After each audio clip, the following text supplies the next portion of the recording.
சிதம்பரம் வேங்கன் தெருவில் திருப்பெருந்துறை என்று அழைக்கப்படும் ஆத்மநாதர் கோவில் ஸ்ரீ மாணிக்கவாசக பெருமான் திருவாசகம் சொல்ல நடராஜ பெருமான் கைப்பட எழுதிய வரலாற்று சிறப்புமிக்க கோயிலாகும். இந்த சிறப்பு வாய்ந்த இடத்தில் உலகம் முழுவதும் ஒரே நேரத்தில் திருவாசகம் எழுதுதல் நிகழ்ச்சியின் ஒரு பகுதியாக 1000க்கும் மேற்பட்ட சிவனடியார்கள், ஆசிரியர்கள், மாணவர்கள் கலந்து கொண்டு திருவாசகம் எழுதும் வேள்வியில் பங்கேற்றனர்.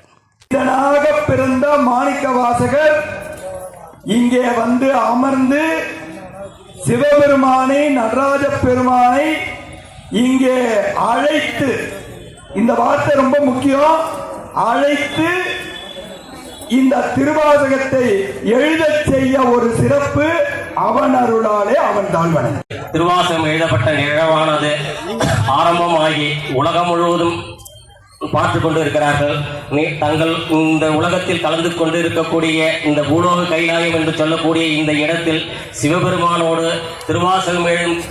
காட்சியை சிவனோடு இருந்து பார்க்கக்கூடிய மிகப்பெரிய வாய்ப்பினை இறைவன் கொடுத்திருக்கிறார். இந்த காட்சியை பார்த்து உலகத்தில் உள்ள எல்லோரும் இன்புற்று வாழ வேண்டும் என்று அன்போடு கேட்டுக்கொள்கிறோம். தாவர சங்கமத்துள் எல்லா பிறப்பும் பிறந்திலைக்கே எம்பெருமான் நீயே உன் பொன்னடிகள் கண்டின்று வீடுற்றே உய்ய என் உள்ளத்துள் ஓங்காரமாய் நின்ற மெய்யா விமலா விடைப்பாகா வேதங்கள் ஐயா என ஓங்கி ஆழ்ந்த கண்டன் உண்மையனே பெய்யாய் தனியாய் யமான நாம் விமலா பொய்யா என எல்லாம் போதகள வந்தரொளி மெய்ஞானமாகி மிளிர்கின்ற மெய்ச்சுடரே ஞானமில்லாத இன்பப் பெருமானே ஞானம் தன்னை அகழ்விக்கும் நல்லறிவே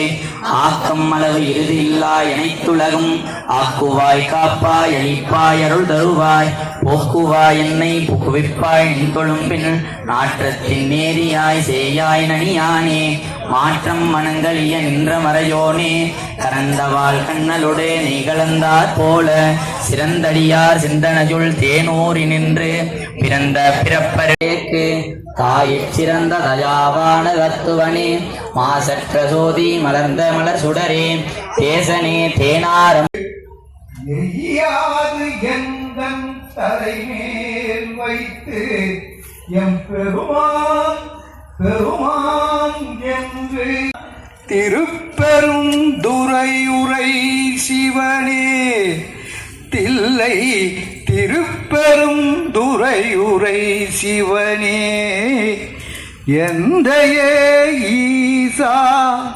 உடலிடம் கொண்டாய்